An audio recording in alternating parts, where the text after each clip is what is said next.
This was on YouTube or on Twitter. And one thing today was crazy on the show. They was going back and forth. Oh man, it was fireworks. Hey chat, let them know it was fireworks today.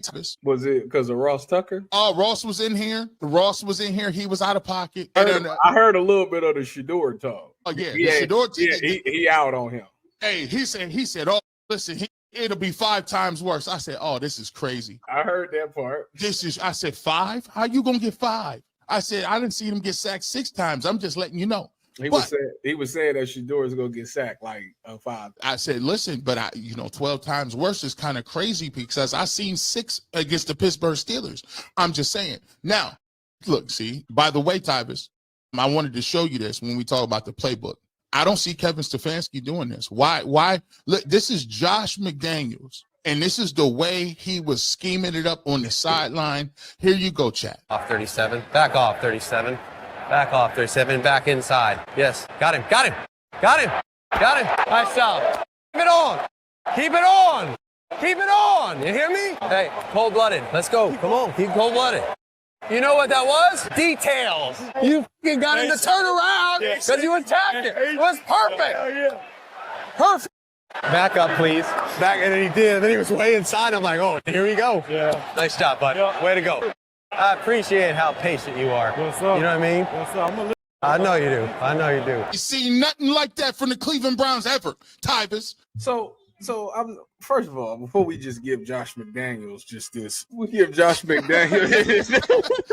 Your daughter was giving Josh McDaniels the celebration music. She's like, Patriots. Before we give Josh McDaniels all his credit, he did what any offensive coordinator would have done in that situation. Tyson Campbell goes down, 37 comes in to back up. We know that the Browns secondary is very thin outside of the starting guys. You 1,000% go at him now because he's fresh. He don't got no rhythm going right now. And that's what he did. So what is he saying? Why is he?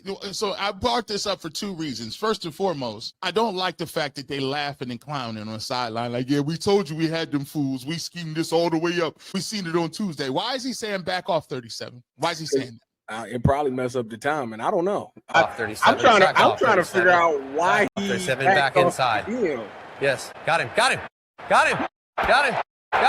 Like that anyway. Like you should have got hands on him or something. Like I would have messed up the whole time, man. Because if you just do that and give him a free release, I mean, now you're giving Miles no time to get home. Back off 37. Back off 67. I think that's what he meant. I think it was like, yo, give him a little space. He's going to get a free release. Yeah, he let him attack him on the inside, made him flip his hips, and then boom, ran outside on the fade, got him. Hey, listen, I'm going to get the reason. This is why I press every play, unless it's a stack or a bunch. The reason I'm showing this is for a reason. Is because even though it's a difference between a good head coach and a good coordinator. And Josh McDaniels, he done been to my McKinley. I know his father. We in the same football Hall of Fame in McKinley. That was a name drop. It's okay. But the reality of the situation is he has not been a good head coach. But maybe Kevin just ain't cut out for the head coach stuff. Maybe if he was just a coordinator, in this level of energy, the news coming out of Berea is, Tyvis, and I'm gonna get your thoughts on this really quickly because I just keep some stuff with me just to throw at you. I just want to see what your thoughts of this. Let me see this.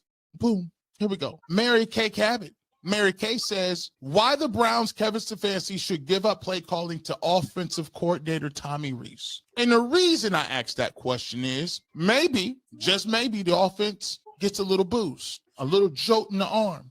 Do you agree with Mary Kay about this potential of handing it off, and do you think it'll happen? I'm indifferent on it. My thing is, this is similar to last year, and it's a shame that we're just repeating history. So last year, Kevin gave up the play calling to Ken Dorsey, and when the first game, we looked at it and was like, it kind of looks the same as Kevin's play calling. It really wasn't that big of a difference. Mm-hmm. Then obviously you seen it became more very pass friendly. You had Jameis in there and you were utilizing Jameis to his strengths. I think that if you gave up play calling to Tommy Rees, one, you made him an OC for a reason. He was highly regarded. He had different job opportunities and head coaching jobs back in college and all of these things, and they didn't want to lose him, so they promoted him as OC. Thing is, it's not like him and Kevin aren't working together to come up with the play sheet. Right. So his input is in there. It's just literally what is Kevin just looking down and calling the plays. But both of these guys have worked together the entire week to put those plays on the play sheet. So are we just talking about the guy that's picking the play? Because that's what we're talking about? Because they both going to continue to do the same thing. And so is it that big of a difference? Is it that, like, because I know how you and I talk about how his plays is mid. Yeah. Kevin's plays is mid. I mean, Reed's got something to do with that. I mean, you saying it's midness all the way around. I mean, am I wrong? Are they not working hand to hand on these plays? I mean, if it's me and you, and they like, okay, the only thing the difference is that Tyvis is calling the plays. I can't then say I was in there, because guess what? He's gonna say, hey, what do you think about this first 10 menu? Or what do you think about this on third? So I mean, here's what I will say. Even if you turn play calling over, concepts, whatever they put in and the basis of what the offense is, does not change. That's what I'm saying. So like, is it really that big of a difference? Now I get it from a standpoint of it allows Kevin to worry about other things and focus on other things. I hear that. But like, as far as like play design and all those things, are they to working hand in hand together now to come up with these plays? So like, what's the big difference? That's the part that I don't get. So I mean, fine. If you want to give a play call and to focus on the rest of the team, sure. But like, as far as what we see as from an offense standpoint, I don't see like what changes, because Tommy Rees is also helping with that. Here's what we're gonna do. We're gonna get into this film review, and you're gonna tell me we only got a couple plays here. We gonna actually show you the good plays too, because a lot of people think a lot of people think we're not gonna play with them. Let's get to. I like the very first play. Here we're gonna get to. It's gonna be in here. Let's go. I got to that one. I got to like 4 of the plays. Third and 11. These is important things. That's first quarter, 3rd and 11, ball on the 29th. Okay. Let's roll. So we need 11. So here we are. 2 plays. 2 plays in your first opening script. My question is, and I've always asked this, why are your opening script plays the best plays you have? Why? Because one, you schemed them all week to say like, all right, they're going to be, let's say the team is an over 4 front and they run in quarters. So you're going to say, well, let me put my best quarter beaters in right now. Or this is how we're going to attack their secondary, or this is how we're going to attack their defense. So the reason it works is because they don't know what you're doing. They got an idea, like you have an idea of what they're going to do, but you don't know 100%. So boom, let's go out there and run this. And okay, this is the first time they see it. All right, you're going to get some plays off because we just needed to see what you was doing. Then obviously as the game goes on, the concepts don't change. Like coordinators go into games with a handful of concepts. Once you see, the great ones told me that once you see it in the first half, like that's what it is. It's not like they're gonna come out in the second half and just change up everything that they're doing, because they don't have enough time in the week to be doing all that. So if they know that you in quarters, this is how they attack in quarters. These is like the 3 route concepts that they're running against quarters. Once you figure that out, you know what's coming in the second half. That's what's pretty much be going on in these games. That's nasty work. I know you want to play quarters, but I got to have something in my back pocket for cover 2, don't I?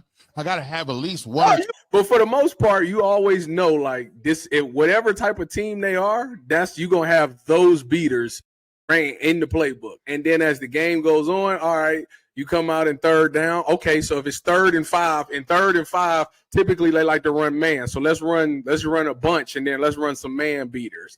Or if it's 2nd and 7, they like to run cover 3 on 2nd and 7. So this is what we're going to run. These are the route concepts we're going to run, because I think they're going to run cover 3. Like, just pretty much how it works. So look, man, you and I watch battle rap. It's great. Listen, you can have your written material, and you may come out in that first round, and you may think he gonna come out and give you an angle. He don't give you an angle. He just give you straight punchlines. Mm-hmm. Now you like, yeah, all of my angle material is not hitting. The crowd is like, this is not what it was. And so and you'll see this later on in this video. The great thing about some of the best battle rappers is they have the ability to freestyle. Yes. So now I can throw a freestyle and be current and speak directly to what you just said last round, mid-round, and get back into my written. Now, it takes great people to be able to do that. For me, a coordinator is, your first 15, I love it, cool. But what you need to do is have you a freestyle somewhere in that second half to get you a play. So remember this. So a lot of the times I can tell that Kevin likes to run what he runs, right? Like he's got his concepts and that's what it's going to be.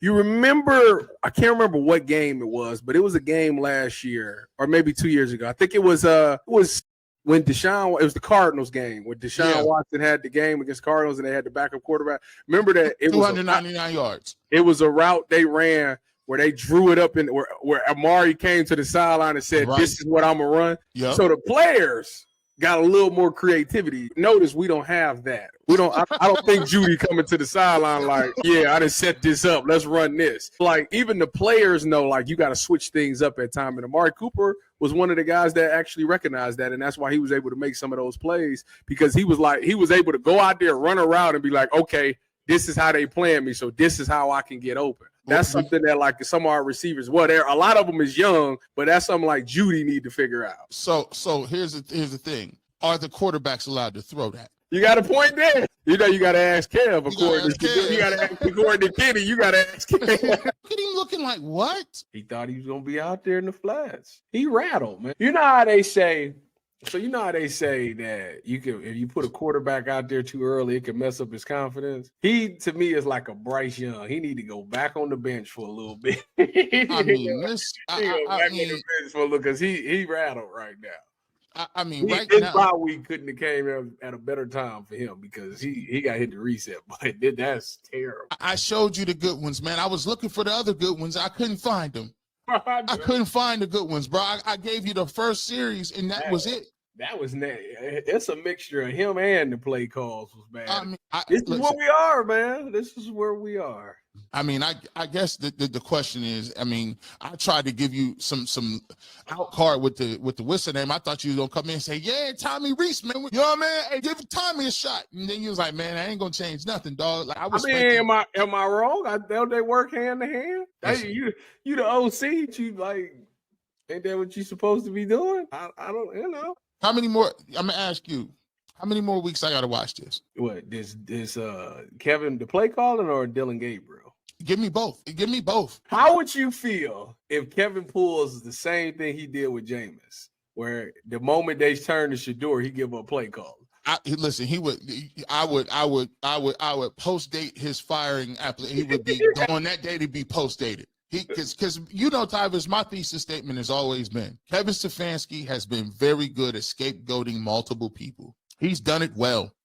He's masterful. He got the Ivy League. And listen, now they push back because listen, the barber shop on Saturday and Sunday, we had people moving around. Tyvis, give us a quick grade of what do you give the Browns offense? What do you give Dylan Gabriel? And what do you think they do next week? First drive of the game there were awesome. There was some things in there that I was like, that's what I'm talking about. This is great. So the first 15, I give it a B plus. Okay. I give it an A minus. How about that? All right. Look, feeling a little frisky. From every play after that, D. D. It's a D. Out of all those plays, it was only one play that I was like, okay, he schemed this up right, and that was the throw the tippy toe throw where he threw it out of bounds. That one. So Dylan for me right now, I don't see how you can give him anything more than a D. Like I'm still waiting on this throw and all. I need to see it. He does not come off to me as a quarterback one in his league. I'm sorry.